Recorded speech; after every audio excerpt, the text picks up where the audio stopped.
بسم اللہ الرحمن الرحیم. ہائر سیکنڈری میدان پورہ سے وابستہ 10ویں جماعت کے طلبہ و طالبات، السلام علیکم ورحمۃ اللہ. آج کے اس سبق میں جو ہماری درسی کتاب پر موجود صفحہ 59 اور 60 پر دیا گیا ہے، گرامر کے لحاظ سے ہم حروف کی چند اقسام، چند قسمیں پڑھنے کی کوشش کریں گے. پہلے بچوں، جب بھی ہم بات کرتے ہیں اردو زبان میں، جب بھی ہم کوئی جملہ بناتے ہیں تو اس جملے میں کچھ ایسے حروف ہوتے ہیں جن کا ہونا اور جن کا ہمارے لیے جاننا بہت ہی ضروری ہے. مثال کے طور پر ایک حرف ہے ہمارے پاس جسے ہم حروف جار کہتے ہیں. چند حروف ایسے ہیں جنہیں حروف جار کہا جاتا ہے. ان کا ہماری زبان پر بہت بڑا اثر ہے. جب تک نہ یہ حروف اچھی طرح سے سمجھ میں آ جائے اور جب تک کہ یہ حروف جملے کے اندر نہ پائے جائیں، جملہ کبھی بھی صحیح معنی نہیں دے گا. مثال کے طور پر ہم نے کہنا ہے کہ رشید گھر پر ہے. رشید گھر پر ہے. اب کوا درخت پر ہے. اگر ہم کہیں گے کوا درخت ہے، کوا درخت ہے، تو جملہ صحیح نہیں ہوگا، معنی اچھی طرح سے سمجھ نہیں آ جائے گا. جب تک کہ ہم کچھ ایسے حروف اس کے اندر نہ ملائیں جن سے یہ جملہ اپنا صحیح معنی نہ دے گا.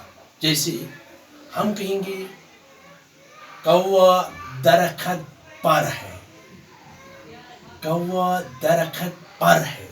یہ جو پر ہے، لفظ پر اور پر جو ہے، اس نے کیا کیا؟ اسم اور فعل کو آپس میں ملایا. اسم اور فعل کو آپس میں ملایا. اور جو حروف اسم اور فعل کو آپس میں ملائیں گے انہیں ہم حروف جار کہتے ہیں. کوا درخت ہے نہیں، کوا درخت پر ہے. ایسی طرح سے تک، اندر، بلی کمرے کے اندر ہے، اندر ہے، وہ باہر چلا گیا ہے. ایسے حروف جو اسم اور فعل کو آپس میں ملاتے ہوں، ہم انہیں گرامر کی زبان میں حروف جار کہتے ہیں. اسی طرح سے ایک اور قسم ہے ہمارے پاس جنہیں ہم حروف افہام کہتے ہیں. افہام کہتے ہیں. ایسے حروف تب ہی استعمال کیے جاتے ہیں جب ہم دوسرے انسان سے جو ہمارے مد مقابل ہو، جس سے ہم بات کرتے ہوں، ان سے کچھ پوچھنا چاہتے ہیں. مثلا تو کب آیا، کب آیا، یہ کام کیسے ہوا، اس کا کیا انجام ہوا، وہ کہاں چلا گیا. یہ کہاں جو میں نے استعمال کیا، کہاں، یہ کیسے، وہ کیوں گھر چلا گیا، رشید کب آ جائے گا، موسم کب ٹھیک ہو جائے گا. ایسے حروف جب ہم جملے میں استعمال کرتے ہیں تو ان حروفوں کو ہم حروف افہام کہتے ہیں، کیونکہ اس میں ہم پوچھتے ہیں سامنے والے سے، ہم کچھ پوچھنا چاہتے ہیں، کوئی سوال کرنا چاہتے ہیں. تو ایسے حروف جہاں پہ سوالیہ نشان ہو انہیں افہام، حروف افہام کہتے ہیں. عام طور پر آپ اس مبارک سے، اس نشانی سے ان حروف افہام کو اچھی طرح سے پہچان پائیں گے. اور ایک قسم ہے ہمارے پاس حروف شرط. شرط جب بھی ہم بات کرتے ہیں تو بات کرتے کرتے کچھ حروف ہماری زبان سے ایسے نکلتے ہیں، ایسے نکل آتے ہیں جنہیں ہم حروف شرط کے نام سے جانتے ہیں. مثلا اگر اس نے محنت نہ کی ہوتی تو وہ پاس نہ ہو جاتا. اگر وہ نہ آتا تو پتہ نہیں کیا حالت ہوتی.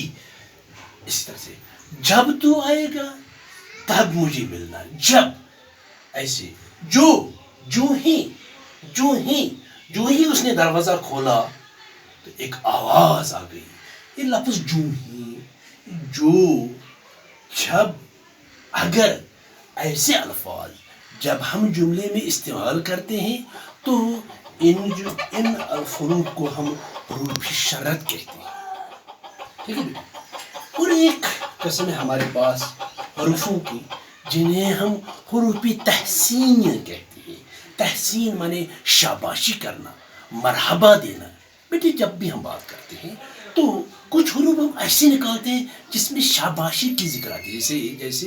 جیسے مرحبا, صد آفرین, مرحبا تو نے اچھی محنت کی, مرحبا تو کامیاب ہوا, شاباش آئندہ بھی ایسی محنت کرنا, آئندہ بھی اسی طرح سے کام کرنا, آفرین ہو تم پر, تو نے یہ کیا کر کے دکھایا, تو نے یہ کیا کر کے دکھایا.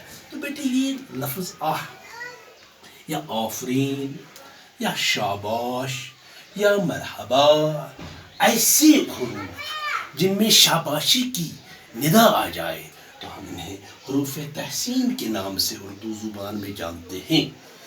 آخر پر ایک اور حرف جسے ہم حروف ندا کہتے ہیں.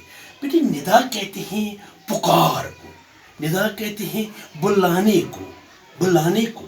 جیسے او ادھر آ, او ہم نہیں کہیں گے ادھر آ, ہم کہیں او ادھر آ, ارے تو نے یہ کیا کیا, او جی تو کہاں پہ تھے.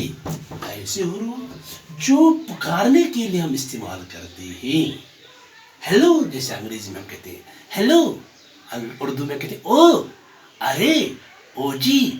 ایسے سب حروف انہیں ہم اردو زبان میں حروف ندا کہتے ہیں. تو مجھے امید ہے آج کے سبق میں یہ چند حروف کی جو اقسام ہے میں نے آپ کو سمجھایا. حروف جار کسے کہتے ہیں, ان کا ہماری زبان میں کیا کلیدی رول ادا ہے, ان کا حروف تفہیم کسے کہتے ہیں, کیسے ہم ان کو جان سکیں گے, حروف شرط ہم کن حروف کو کہیں گے, کیسے ہم ان کو پہچان سکیں گے, حروف تحسین کنہیں کہتے ہیں, کس طرح سے ہم اپنی زبان میں حروف تحسین کو پہچان سکتے ہیں, حروف ندا کسے کہتے ہیں. اس طرح سے بیٹے یہ جو 59 پیج پہ اس سے آگے اس سے پیچھے جو آپ کا سبق ہے آپ وہ چیپٹر کھولیں اور ان حروف کی اچھی طرح سے پہچان کریں پیراگراف میں, تاکہ آپ جان سکیں, آپ پہچان سکیں. حروف جار کو آپ باہر نکال سکیں گے, حروف افہام کو باہر نکالیے, حروف شرط کو نکالے, تحسین کو نکالے, ندا کو نکالے. اس طرح سے آپ کے ذہن میں یہ کلیئر ہو جائے گا. وما علینا الا البلاغ.